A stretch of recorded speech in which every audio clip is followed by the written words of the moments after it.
خودشون سوران برگشتن با برگشتن برگشتن با برگشتن سوران اون چی میگه چی نمیگه دکتری اون کسا ممکن که باز گشتن با میبیاد با میگه که ما اونجا دفعه میکنم با جمعه گشتیم خیر من 15 سالگی خودم مهاجرم در اینجا دیگه من نمیخوام که 15 سال دیگه یا 20 سال دیگه در اینجا مهاجر بشم برای همین گروه همون تشکیل کردیم که بخیزیم معمول دولت تاجیکستان خود ما نشان بدیم که خلق نداوری خسته خلق ما ناراضی ای پلیت که وزیر رفته ما ناراضی ما میخوایم برگردیم تاجیکستان برای همون این جنبش خودش تشکیل کردگی جنبش حمایت دولت روسیه دستگیری کردگی قانونی بچه‌ها نه تفسیر. خب مردم تاجیکستان اگر صدای ما را شنیده باشه به الله قسم شما هیچ وقت دیگر رحمانوف سایه خدا نگی خیلی که سید مکرم ببخشید سید مکرم مفتی تاجیکستان میبره روزی زادروز امام علی از روی زادروز امام علی رحمانوف شده روز عید قربان بر روزی زادروز امام علی رحمانوف میمونه گویا امام علی رحمانوف ماهتاب میگویند امام علی رحمانوف آفتاب میگویند فتوا میبرند که او سایه خدا است و زید سایه خدا شما سخن نگویید. من بدلو شابودین شمسودینویچ این حال در فدراسیون روسیه در ولایت نیژنی نوگورود قرار دارم و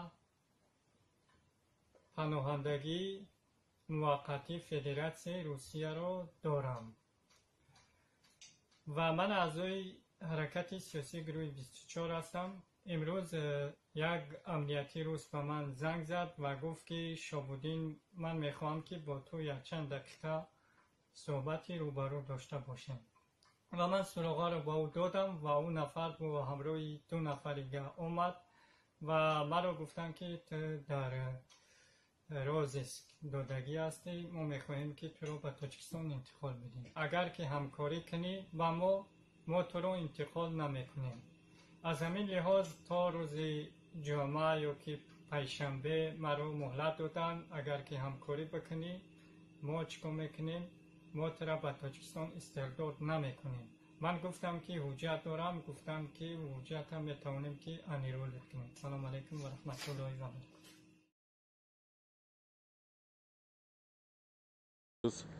بچه من از طرف کمیسریت حربی کمیته امنیت را برده شد. من میدونم با دستگیری کمیته امنیت بود. من بار دیگر تکرار میکنم که اگر رئیس جمهور پسرش امام علی رحمان در خدمت کنه من پسری من خدمت میکنم. بار دیگر تکرار میکنم من نودین عیفم معاون رئیس حزب سوسیال دموکرات بارها من این مسئله برداشته بودم بارها من گفته بودم که نفرها به طرفان باید نکنن این آدم دزدی در کمیسریت حربی با گروه های مخصوصی جنایت پیشه سالهای سال علاقه ادامه داره. من نمیدونم با کدام طرز و اصول من بارها گپ زده بودم بار دیگر تکرار میکنم.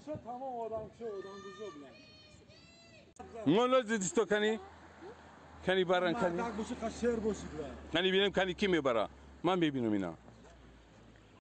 هموطنمان شخص سیاسی و اجتماعی محمود اودینایف مثال آوردیم و رژیم آگاه کردیم و پیشنهاد کردیم که آزادش کنه.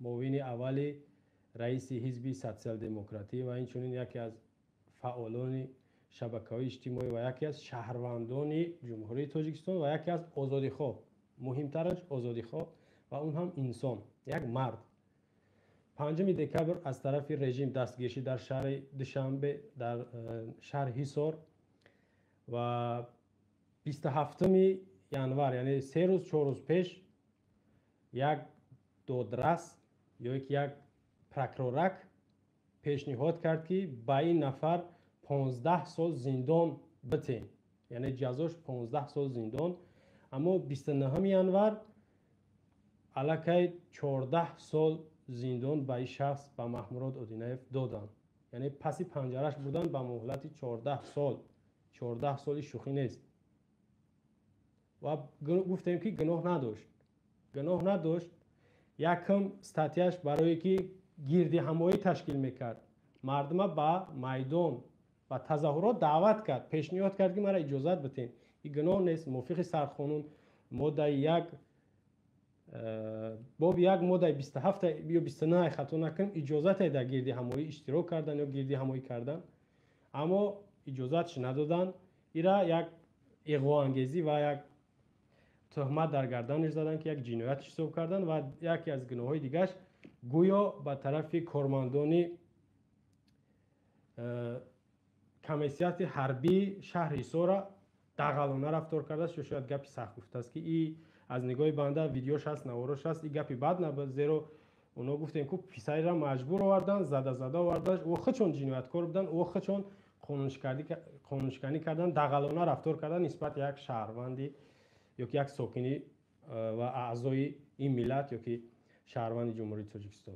خب به هر حال ما درباره گپ زدیم. این شخصیتی بگیم بسیار غیور، دلیر، شجاع که با تنهایی گپ زد اما بردن 14 سال زندانش کردن. من فکر میکردم 7 سالش میتن، اما این بدبختا واقعا بدبختن، برحمانه نگاه نمیکنن که او فرزند داشت، زن داشت، او زندگی و حیات میخواست، بردن 14 سال زندانش کردن. پس پنجره من عملا محکوم میکنم باید آزاد شود.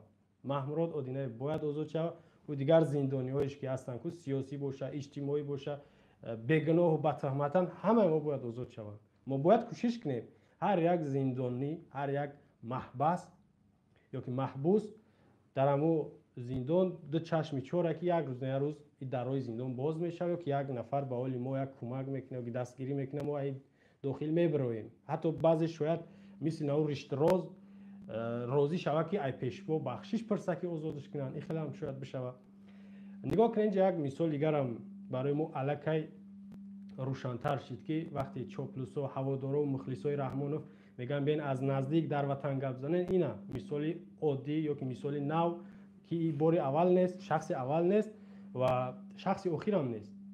پیش از این نفرایی که حتی اعتقاد راضی با گپا و قانونهای حکومت نبود او را بردن زندان کردن، چی برسه نفری که گپ زد ای حق خودش دفاع کرد یا که پشتیبانی کرد.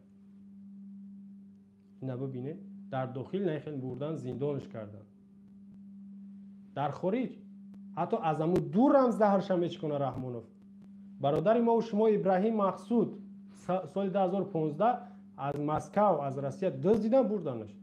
برادر ما و شما احسان اودینایف به نام سرافراز علم افروز او را هم دزدیدن نابود شد کی رژیم. برادر ما و شما یک سال نشد 6 ماه شد شابودین بدلوف ایران ما مسکو دزدیدن. این چی گپه؟ روسیه با بزرگیش یک داغ در چهره خودش باقی موند. روسیه بزرگ با همین قدر بزرگیش یک داغ سیاه در بالای خودش گذاشت. برای چی؟ نفرا را ای مسکو گرفتن بردن از دوری میگن گپ میزنه چی نمیشوه از دوری. شما ببینید از سال 2016 تا این 2019 این سال خیلی پاندمی بود نشید حرکت سیاسی گروه 24 واردی